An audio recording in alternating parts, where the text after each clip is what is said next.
반갑습니다. 드디어 마지막 네 번째 강의 4강으로 여러분들 뵙습니다.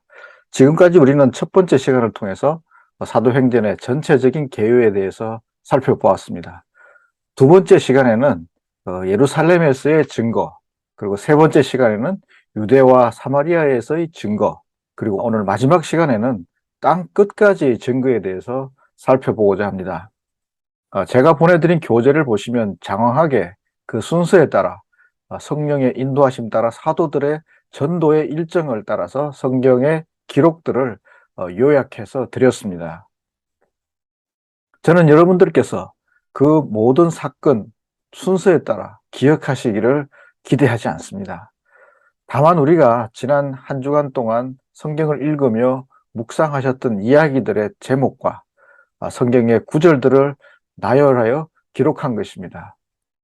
여러분들께서 그 나열된 사건들의 제목을 보며 그 사건들을 통하여서 하나님께서 오늘날 우리들에게 하시고자 하시는 말씀들을 떠올려 보시기를 바라는 것입니다. 그 사건들 속에서 하나님께서 우리들 각자 그리고 나 자신에게 주시는 메시지가 혹 있다면 그것을 붙잡고 나아가실 수 있게 되기를 저는 진심으로 바라고 축복합니다. 오늘 이 시간에는 우리가 잘 알고 있는 바나바와 바울의 제1차 전도 여행을 가능하게 했던 안디옥 교회의 이야기를 여러분들과 나누기 전에 12장 23절에 나오는 불쌍한 왕이기도 하지만 악한 왕, 한 사람의 왕의 최후를 떠올려 보기를 원합니다. 그 사람은 다름 아닌 마태복음에 등장하는 헤롯 대왕의 손자 헤롯 아그리파 1세 왕을 말하고 있습니다. 그는 간교해서 교회의 대적자들이었던 유대 지도자들의 환심을 사기 위하여 율법 옹호자인 채 하면서 교회의 대적자들을 지원하였습니다. 사도행전에 등장하는 수많은 핍박의 역사들도 헤롯 아그리파 1세의 정책적인 지원이 있었기 때문에 가능했던 것입니다. 그런 그의 죽음은 참으로 비참하기 짝이 없습니다. 그는 왕의 빛나는 의복을 입고 수많은 사람들의 환호에 도취되어 있었습니다. 그리고 자신이 신이 된 듯이 높이 높이 올라갔습니다. 그때에 하나님의 사자가 그를 쳤습니다. 유명한 역사가 요세푸스는 헤롯의 죽음에 대해 상세하게 기술하고 있습니다. 그의 기록에 의하면 헤롯이 갑작스러운 복통으로 인해 5일 후에 죽게 되었는데 몸이 썩어 벌레가 생겨났다라고 기록하고 있습니다. 성경은 기록하기를 헤롯이 영광을 하나님께 돌리지 아니하는 고로 주의 사자가 곧 친히 벌레 먹어 죽었다라고 증거하고 있습니다. 우리는 세상에서 그리고 교회에서 크고 작은 선행과 봉사를 할 수 있습니다. 그리고는 그에 따르는 칭찬과 영광을 받기를 은근히 기대하고 있습니다. 그러나 우리 그리스도인들의 모든 선행과 봉사와 섬김과 희생은 우리의 영광을 위함이 아니라 오로지 나를 구원하시고 자녀 삼아 주신 우리 하나님께서 주시는 능력으로 인함을 우리는 잊지 말아야 합니다. 그리고 그 영광을 마땅히 하나님께 돌려드려야 할 것입니다. 만약 우리가 마땅히 하나님께 돌려드려야 할 영광을 내가 가로채기라도 한다면 그것은 헤롯 아그리빠와 조금도 다름이 없게 되는 두려운 일임을 우리는 알아야 합니다. 모든 영광을 하나님께 돌려드릴 때에 우리 속에는 섭섭함이나 서운함이나 혹은 인간적인 모든 선하지 못한 감정들을 기쁨과 감사로 승화시킬 수 있게 될 것입니다. 주 안에서 성숙한다는 말은 바로 이 말씀이라 믿습니다. 내가 하는 모든 선행과 섬김의 목적과 동기도 우리 주님으로부터 시작되고 이루시는 능력 또한 우리 주님으로부터 공급받는 것이며 그리고 나타나는 모든 열매 또한 우리 하나님의 능력과 은혜로 말미암음을 내 영 깊은 곳에서 인정해야 합니다.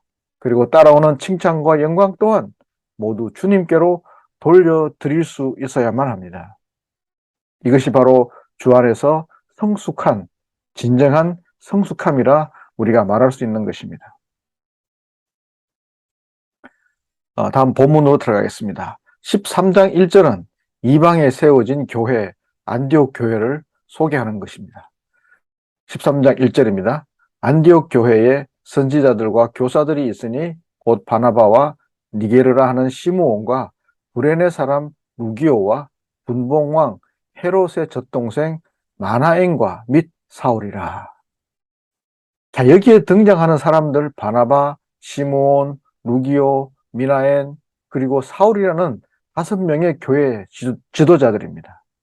굳이 이 사람들의 출신과 이름들을 밝힌 이유는 이 사람들의 다양한 민족성을, 다시 말하면 교회를 구성하고 있는 성도들의 다양성을 말하고 있는 것입니다. 바구니에 담겨 하늘에서 내려온 짐승들에 관한 환상을 경험한 베드로의 선교적 회심 이후에 복음은 점점 더 왕성하게 세상 끝을 향하여 전파되고 있었습니다. 이렇게 생겨난 교회들은 이런 다양한 민족, 다양한 출신의 사람들이 서로 어우러져서 교회를 형성하고 있었던 것입니다. 이와 같은 교회의 모델이 바로 오늘날 우리의 교회가, 특별히 우리 이민자 교회가 추구해야 될 교회의 참 모습이라고 저는 믿습니다. 백인과 흑인, 한인과 히스패닉, 아랍인과 인도인들이, 그리고 천한 신분의 백정과 양반들이, 귀족들과 천민들이 서로에 대한 편견이 없이 서로 입맞추며 교제를 나누고 함께 주님을 예배하는 그런 교회를 저는 꿈꿉니다. 안디옥 교회는 바로 그런 교회였습니다. 이어서 12장 2절과 3절은 바나바와 사도 바울을 선교사로 세우고 파송하는 역사적인 사건을 기록하고 있습니다. 같이 읽겠습니다. 주를 섬겨 금식할 때에 성령이 가라사대 내가 불러 시키는 일을 위하여 바나바와 사울을 따로 세우라 하시니 이에 금식하며 기도하고 두 사람에게 안수하여 보내니라. 이것은 기독교 선교 역사상 가장 중요한 사건 중에 하나라고 저는 보고 있습니다. 이 사건이 중요한 이유 몇 가지를 살펴보고자 합니다. 첫째, 안디옥 교회는 당시 안디옥 교회의 담임 목사였던 바나바와 교육을 담당하는 수석 부목사였던 바울을 동시에 선교사로 파송해 버렸습니다. 오늘날 같으면 도무지 이해가 되지 않을 뿐더러 있을 수 없는 일처럼 여겨집니다. 그러나 안디옥 교회 성도들은 본문의 말씀처럼 그렇게 했습니다.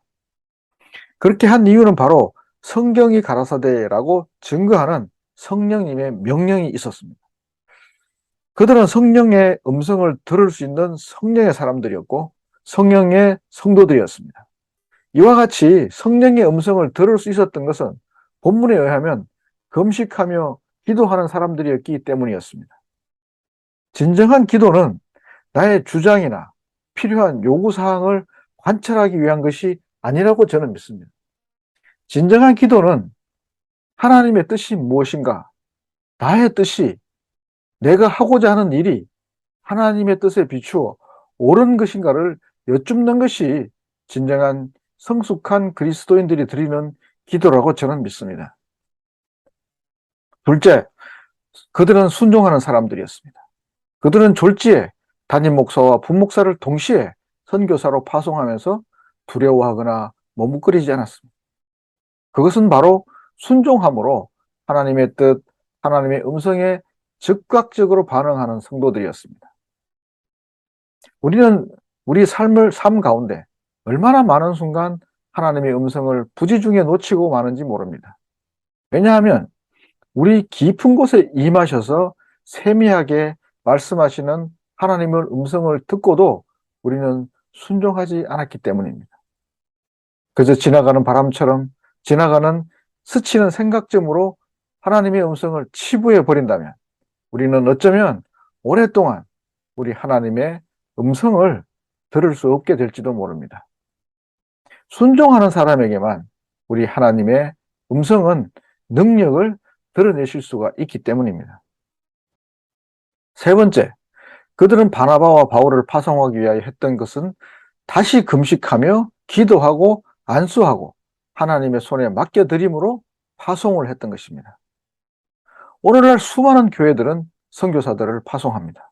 그런데 이 안디옥 교회의 성도들처럼 파송하기 위하여 하나님의 음성을 구하거나 하나님의 음성을 듣기 위하여 금식하며 기도하는 교회를 찾기는 어렵습니다. 선교는 교회의 존재의 이유 중에 하나입니다. 물론 하나님을 예배하기 위하여 존재하지만 더 나아가서 세상의 모든 사람들이 하나님을 예배하게 하기 위함이 교회의 가장 큰 존재의 목적일 것입니다. 이 목적을 위하여 파송하는 선교사를 위하여 금식하며 기도하는 것은 너무나도 당연한 일일 것입니다. 만약 파송하고 선교사들을 위하여 기도하지 않는다면 심각한 성도의 직무유기가 될 것입니다. 따라서 우리 교회들은 사도행전적 교회, 선교적 교회를 추구함에 있어서 성령님의 음성을 듣고 발걸음을 내디디며 성령님의 인도하심 따라 기도하는 교회가 되어야 할 것이라고 저는 믿는 것입니다. 다음은 교회가 교리적 갈등이나 어려움에 처했을 때 안디옥 교회가 보여주었던 처신과 그 결과에 대하여 잠시 살펴보겠습니다. 사도행전 15장 1절부터 2절의 말씀입니다. 함께 읽겠습니다. 어떤 사람들이 유대로부터 내려와서 형제들을 가르치되 너희가 모세의 법대로 할례를 받지 아니하면 능히 구원을 얻지 못하리라 하니 바울과 바나바와 저희 사이에 적지 아니한 다툼과 변론이 일어난지라. 형제들이 이 문제에 대하여 바울과 바나바와 및 그 중에 몇 사람을 예루살렘에 있는 사도와 장로들에게 보내기로 작정하니라. 당시 안디옥 교회는 다양한 사람들, 유대 출신 유대인들을 비롯해서 주변 다양한 국가와 민족 출신의 사람들이 어우러져 교회를 이루고 있었습니다. 그런데 몇몇 유대에 살던 유대인들이 안디옥 교회에 들어와서 자신들이 입고 있는 문화적, 종교적 신념을 마치 진리처럼 가르치기 시작했습니다. 그것은 충분히 이해할 수 있는 일이었습니다. 자신들이 성장한 환경 속에서 배우고 몸으로 익힌 너무나도 당연한 진리처럼 믿고 있는 것을 가르치는 것을 우리는 이해할 수 있습니다. 그러나 그것은 진리도 아니었고 하나님의 뜻도 물론 아니었습니다. 그러나 교회에서는 이 문제로 큰 다툼과 변론이 일어나게 됩니다. 이때 성도들은 교회의 지도자였던 바울과 바나바를 비롯하여 몇몇 대표들을 예루살렘에 보내어서 예루살렘 교회의 사도들과 장로들에게 자문을 구하기에 이릅니다. 사도들과 장로들은 예수님과 함께 동거동락을 같이 했던 사람들로서 당시 교회의 최고 지도자였기 때문이었습니다. 우리는 여기서 한 가지 중요한 교훈을 결코 놓쳐서는 안 됩니다. 오늘날 교회 안에서도 이러한 일들이 일어났고 그리고 일어나고 있으며 일어날 것입니다. 제가 섬기던 북가주에 있던 교회에서도 이러한 문제로 분쟁이 일어났습니다. 동성연애자를 교회의 목사로 안수할 수 있는 권한을 각 개교회에 부여하는 교단 총회의 결정이 발단이 되었습니다. 그들은 처음에 이 교리적인 문제로 다툼과 변론을 벌이는 듯 했지만 결국은 인간의 감정 싸움으로 변질되어 버렸습니다. 세상 사람들과 조금도 더 나아 보이지 않는 격한 대립과 갈등으로 이어지게 되었습니다. 교회는 결국 쪼그라들어 절반도 남지 않은 사람들만 남게 된 참으로 아픈 경험을 한 적이 있습니다.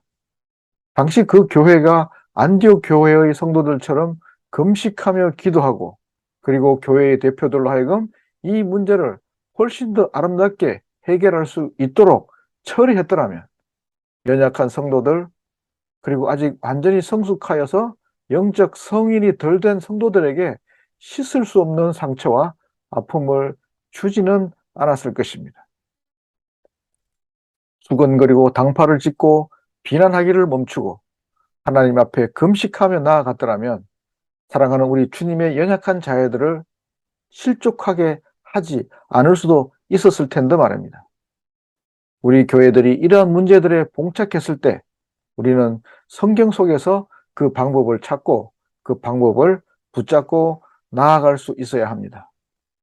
자, 안디옥 교회에 이러한 어려움이 처했을 때 안디옥 교회의 성도들은 대표자들을 예루살렘으로 보내어 그 해답을 찾아오게 했습니다. 예루살렘에 있던 당시 장로들과 사도들 간에도 역시 의견이 분분했을 것입니다. 우리는 성경의 증거를 통해서 알게 됩니다. 이것은 인간이 살고 있는 이 세상에서는 항상 일어나는 조금도 이상할 것이 없는 너무나도 당연한 일임을 우리는 미리 알아야 합니다. 그래야만 우리는 그 문제들을 해결할 수 있는 이성을, 신앙을 회복할 수 있게 될 것입니다. 이들이 어떻게 결론 내었는지를 살펴보겠습니다. 안디옥 교회의 대표자 일행은 드디어 예루살렘에 도착하여서 사도들과 장로들의 영접을 받고 그들 앞에서 이 문제에 대한 해답을 얻고자 설명했습니다. 이 이야기를 들은 사도들과 장로들은 난상 토론을 벌였을 것입니다. 이들 장로들도 다양한 신앙적 신념을 가진 사람들로 구성되어 있었던 것이었습니다. 율법을 지키는 것을 생명처럼 여겼던 바리새파 사람들은 당연히 할례를 모세의 규례에 따라 행해야만 한다고 주장했습니다. 이때 베드로가 일어나서 자신이 경험했던 이방인에게 성령이 내리고 구원이 임했던 사실을 말하면서 구원은 우리의 어떠한 율법적 행위나 의식으로 인함이 아니라 오직 그리스도 예수의 은혜로만 우리가 구원을 받을 수 있음을 다시 한번 증거하게 됩니다. 사도행전 15장 11절의 말씀입니다. 우리가 저희와 동일하게 주 예수의 은혜로 구원받는 줄을 믿노라 하니라. 이때 예수님의 동생이었던 야고보가 일어나 판결과 같은 대안을 제시하게 됩니다. 사도행전 15장 28절부터 29절의 말씀입니다. 성령과 우리는 이 요긴한 것들 외에 아무 짐도 너희에게 지우지 아니한 것이 가한 줄 알았노니 우상의 제물과 피와 목매어 죽인 것과 음행을 멀리할지니라. 이에 스스로 삼가면 잘 되리라 평안함을 원하노라 하였더라. 자, 이 결정문은 편지 형식으로 안디옥 등지의 교회들에 전달되고 회당에서 읽히게 되었습니다. 이 사건은 매우 중요한 기독교 역사의 한 장면으로 여겨지고 있습니다. 그 의미를 한번 살펴보겠습니다. 첫째, 그리스도 안에서, 기독교 안에서 유대인과 이방인에 대한 차이가 완전히 해소되었다는 것입니다. 당시 교회 안에서도 할례받은 유대인 그리스도인들과 그렇지 않은 이방인 그리스도인들 사이에는 첨예한 교리적 대립관계에 있었습니다. 그런데 사도들과 장로들은 이러한 갈등의 요소를 과감히 제거하는 놀라운 결정을 하게 된 것입니다. 이것은 예수를 믿는 그리스도인들이 유대교의 의식과 제도에 더 이상 얽매일 필요가 없다는 선언이기도 했습니다. 이로 말미암아 이방인들이 꺼려하던 할례의 문제가 단번에 해결되었고, 그러므로 복음은 이방인들 속으로 더욱 강력하게 전파될 수 있게 되었던 것입니다. 두 번째, 이 사건은 기독교가 당시 기존의 유대교의 틀을 과감히 탈피하게 되는 선언이었습니다. 이것은 기독교가 유대교와는 전혀 다른 새로운 종교로 탈바꿈한다는 것입니다. 당시 기독교 교회는 유대 사회의 사회적 제도 밖에 있는 사교, 즉 이단으로 치부되고 있었기 때문에 예루살렘의 교회들은 더더욱 가혹하게 핍박을 받게 되는 계기가 되기도 했습니다. 그럼에도 불구하고 교회는 우리 주님의 복음은 날로 더욱 흥황해 나가고 있었음을 성경은 증거하고 있습니다. 오늘날 우리는 바울과 바나바의 전도 여행을 편의상 3차로 나누고 있습니다. 제2차 선교 여행 중의 일입니다. 특별히 빌립보 지역에서 선교 활동을 하던 때의 일을 하나 소개합니다. 사도행전 16장 14절에서 15절에 등장하는 한 여인에 관한 이야기입니다. 두아디라시에 있는 자색 옷감 장사로서 하나님을 섬기는 루디아라 하는 한 여자가 말을 듣고 있을 때 주께서 그 마음을 열어 바울의 말을 따르게 하신지라. 그와 그 집이 다 세례를 받고 우리에게 청하여 이르되 만일 나를 주 믿는 자로 알거든 내 집에 들어와 유하라 하고 강권하여 머물게 하니라. 성경에서 무려 두 절을 할애하여서 한 여인에 관하여 증거하고 있습니다. 당시 바울의 설교를 듣고 회심하여 예수님을 그리스도 구주로 영접한 여인들은 아마도 헤아릴 수도 없이 많았을 것입니다. 그리고 그 여인들 중에서 사도들을 집으로 초청하고 접대하고자 했던 여인들 역시도 많이 있었을 것입니다. 그런데 유독 루디아라는 여인에 관하여 증가하고 있는 이유가 반드시 있을 것입니다. 당시 자색 옷은 평민들이 입을 수 있는 옷을 만드는 그런 옷감이 아니었습니다. 귀족이나 고위 관리들만 그런 자색천으로 옷을 지어 입을 수 있었습니다.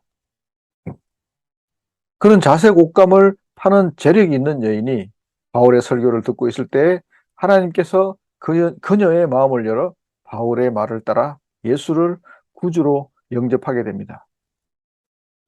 그리고 그녀와 그 집안의 모든 사람들은 다 세례를 받게 되었습니다. 그녀는 이것으로 그치지 않고 바울 일행을 강권하여 자신의 집에 머물게 합니다.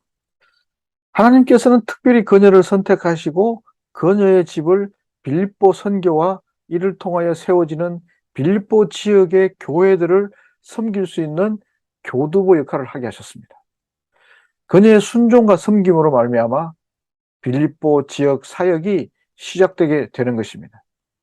성경에 그녀의 이름이 올라와 있을 뿐만 아니라 그녀의 섬김에 대하여 기술하는 것으로 미루어 짐작해 보면 그녀는 빌립보 교회의 성장을 위해 많은 노력을 기울였다는 것을 알 수 있습니다. 저는 실제로 이와 같은 여인을 오늘날에도 만나본 적이 있습니다.